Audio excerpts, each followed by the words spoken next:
Hi అండి, అందరికీ నమస్కారం అండి. ఫ్రెండ్స్, ఇప్పుడు అందిన వార్త. ఇక గ్యాస్ సిలిండర్ వాడేవారికి కేంద్రం అదిరిపోయే గుడ్ న్యూస్ అంటూ అప్డేట్ అయితే రావడం జరిగిందండి గ్యాస్ వినియోగదారులకు సంబంధించి. అయితే ఇందుకు సంబంధించిన వివరాలు అయితే మన వీడియోలో తెలుసుకుందామండి. ఆ గుడ్ న్యూస్ ఏంటనేది వీడియో మాత్రం పూర్తి వరకు చూడండి ఫ్రెండ్స్, అప్పుడే మనకి పూర్తి సమాచారం అయితే తెలుస్తుంది. ఇక లేట్ చేయకుండా టాపిక్లోకి వెళ్ళిపోదాము. ఇక మిడిల్ ఈస్ట్లో నెలకొన్న యుద్ధ వాతావరణం అంతర్జాతీయ ఇంధన మార్కెట్ను కలవరపెడుతోంది. ఈ ఉద్రిక్తతల ప్రభావం సామాన్యులపై పడకుండా కేంద్ర ప్రభుత్వం ముందస్తు జాగ్రత్తలు చేపట్టింది.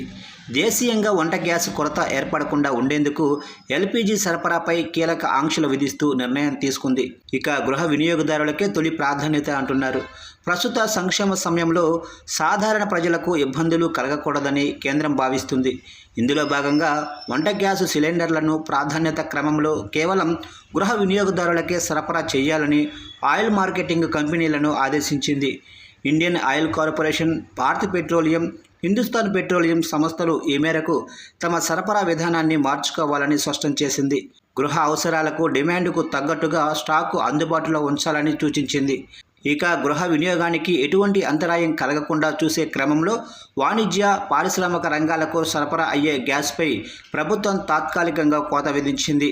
ఇక పెట్రోకెమికల్ యూనిట్లకు వెళ్లే ఎల్పీజీ సరఫరాను కూడా పరిమితం చేయాలని నిర్ణయించింది. భారీ పరిశ్రమల కంటే సామాన్య ప్రజల అవసరాలే ముఖ్యమని భావించిన కేంద్రం ఈ కఠిన నిర్ణయం తీసుకున్నట్లు తెలుస్తుంది. యుద్ధం కారణంగా అంతర్జాతీయ సరఫరా గొలుసు దెబ్బతింటే దేశంలో బ్లాక్ మార్కెటింగ్ పెరిగే అవకాశం ఉండడంతో ముందే అప్రమత్తమైంది. ఇక సాధారణంగా పండుగల సమయాలలో లేదా అంతర్జాతీయ మార్కెట్లో ముడి చమురు ధరలు పెరిగినప్పుడు గ్యాస్ సిలిండర్ల కొరత వేధిస్తుంటుంది. అయితే ఇప్పుడు మిడిల్ ఈస్ట్ సంక్షోభం కారణంగా దిగుమతులకు ఆటంకం కలిగే ప్రమాదం పొంచి ఉంది.